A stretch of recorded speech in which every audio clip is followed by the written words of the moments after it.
Welcome back to True Boundless God Flawless. This time, it's time to talk about a character called Anti-God. As always, this is the old version of the character, though the new version may eventually be covered separately. And additionally, I'm really wondering what makes this character the opposite of a god. Is it going to have sensible abilities for once? Well, let's find out.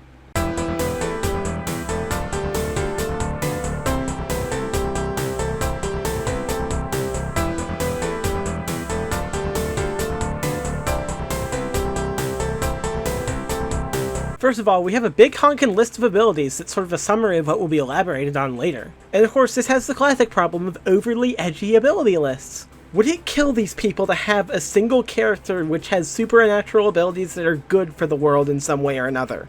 Also note that I'm not marking Dimensions of Darkness for personal philosophy reasons, but there are also philosophy reasons that apply to Undertale I use in general given Deltarune exists, so... Also, let me reintroduce the problem of discrete abilities, which is essentially when a page talks about using an ability as if that's something that happens in-universe. Basically treating the entire universe way too much like a game to make any sense, instead of, just describing things the character can do. It's a formatting issue I have with ability lists a lot, and I'll often mention as the this ability allows problem, since that's its most common occurrence. Anyway, onto the actual abilities. I already covered this ability extensively on my Virus 404 video. In fact, want me to grab the section from that video where I talk about this ability? First of all, now we finally have a non-code based ability, but the way it's described is really weird, as if this is like an actual thing that exists in universe and can be listed out like this, and is like being studied by abilityologists or whatever. Which, you really need to rethink your entire AU if that's how you're treating abilities. Also, why is this idea such a weirdly common cosmological thing in general? Our universe definitely doesn't have a balance, at least not in the way that's being described here. And also, what about the timeline where he doesn't do that? And of course he chooses to follow this up with another random list of abilities, as if we'll understand what any of those mean. But in that video, I didn't actually give this ability a proper rewrite, because I merged it into another ability. So here's that ability, rewritten by me. Every evil power in the multiverse, eh? Now where are you gonna get the permission to do that in the roleplay? Also, creatures cannot resurrect? What a way to make a fight just an auto-win for this character. Wow! Here we go, here's the rewrite. So first of all, this ability refuses to acknowledge beings that are unable to die. Who's Darkseid? What are Omega Beams? Why can't this just be called Omega Beams? Assumption that the being has eyes. Assumption that the being has a heart. As for the rewrite, Mike, get the base skeleton abilities. Now what I'm especially confused about is why most Sand characters just fail to list these first two in their abilities section. It's not that hard, guys. Everyone knows Sans has these abilities, so why not just include them for completeness? Unless you have an arsenal ability, then I could possibly excuse it. Now I would point out the poorly defined nature of the word evil here, but I have been enlightened, and so I know that evil is actually well defined in an absolute sense. However, evil is only defined for actions, not beings, so my original complaint still holds. What isn't defined, however, is negative emotion. Just watch Inside Out. So the main remaining complaint I have about this ability is actually the name, in that, as a rule, ability names should be treated as titles of sections on a page describing the abilities, not as, names for the abilities. Which makes sense if you think about how ability lists aren't meant to be visible to the in-universe characters. This ability has very few redeeming qualities that I can actually formulate into a rewrite, so I'm probably just going to remove it.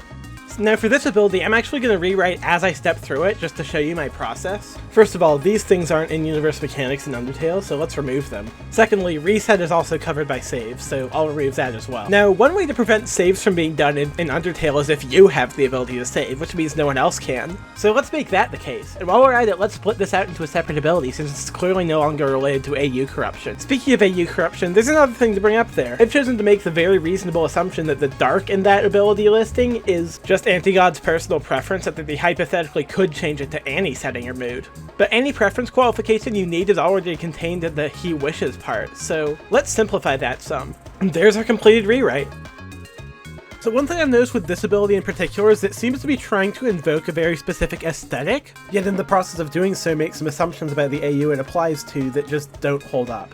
And then there are just some generically scary things that don't make much sense. Also, this ability says he makes everything scared of him, and then the next ability says he kills anything that becomes scared of him.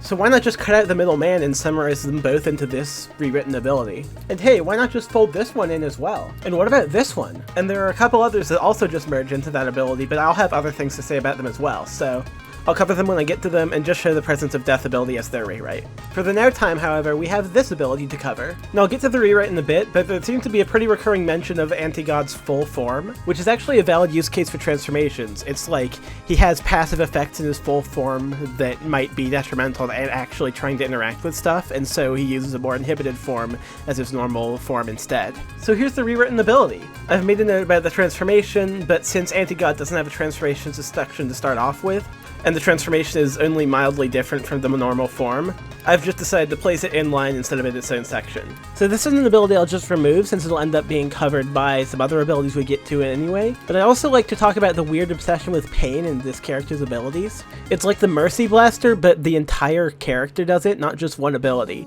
The following are a couple abilities that don't really need to change much for the rewrite, as in, I don't really have many issues with them staying basically as they are. Sure, I've chosen to change the phrasing slightly, but these are some pretty solid abilities from the author. Here's the next ability, and not only does it come with an assumption of stuff being code-based, but it also comes with a misunderstanding of how code works. I'll probably have a follow-up video eventually explaining how code structure should work in AUs. The rewrite just removes that weird AU destruction segment, because what about the timeline where he didn't destroy the AU? And here's the set of abilities where that weird pain manipulation ability comes back into play. Why have that weird claw ability if you can already do this? Here's the rewrite that merges all three of these abilities into one. Next are the classic overpowered abilities, Omniscience and Omnipresence. First of all, Omniscience is debunkable. Second of all, Omnipresence, or at least Omniparchy, is also debunkable. So these resulting abilities in the rewrite are just those previous abilities asterisk. Also gets me a chance to throw Polysemitism in here. So these are the abilities I hinted at previously that are foldable into Presence of Death, but have their own things to say about them. Here's Presence of Death again, by the way, for reference.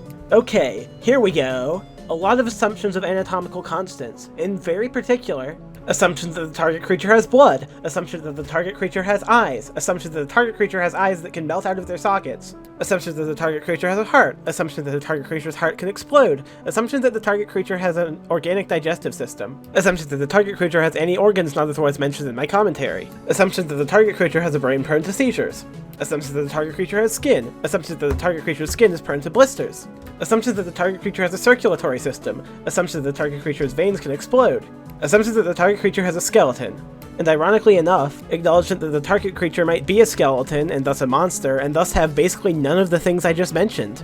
Phew, as I said, these are just rolled into that previous ability, so that takes care of that. And now we return from overly edgy, gruesome abilities to overly combat-oriented abilities. It's like every single ability of any mildly powerful character is one of these two types. And also, 60 damage at what HP scale? Humans seem to have a very vastly different HP scale from monsters, don't you think? The rewrite removes the mystery HP value and just makes some of the language a bit more general. And here we are, the final ability. I wonder what we were just talking about. Okay, jokes aside, I personally don't like these can erase people from reality abilities, but also the ability isn't even erasing people from reality, it's bringing them to the nightmarish reality of dead Alice. Is that where Infinity Code was when he was non-existent? Is that the prison of non-existence I've been wondering about this whole time? But even, why have it be flavored as non-existence anyway if it's just sending something to this other reality?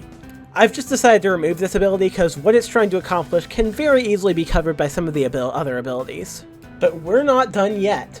There happens to be this other section for us to go over. So let's see what it is. Nope, I'm done. If your character has an explicitly defined weakness section, you need to rethink your entire ability set.